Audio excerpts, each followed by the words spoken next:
sculptures, a unique Chengdu Garden at the ongoing 2023 Philadelphia Flower Show has become a popular destination for visitors.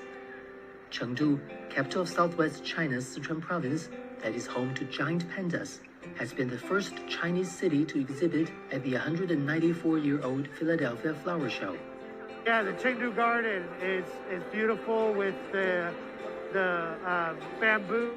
I love the signage and the cute panda cartoons here.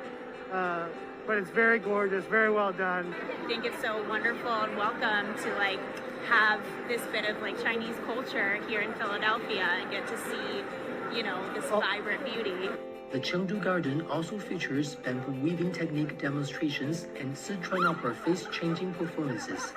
We're so excited to have Chengdu here in the Philadelphia Flower Show, exhibiting with the wonderful bamboo art that is part of the cultural tradition of Chengdu.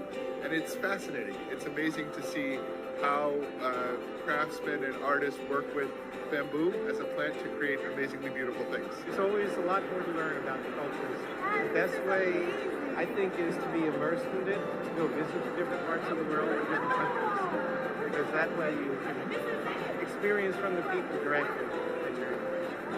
But this is great. This is I think a good door opener to get people familiar with your culture. Founded by the Pennsylvania Horticultural Society in 1829, the Philadelphia Flower Show is the largest and longest-running horticultural event in the United States. This year's show runs from March 4th through March 12th.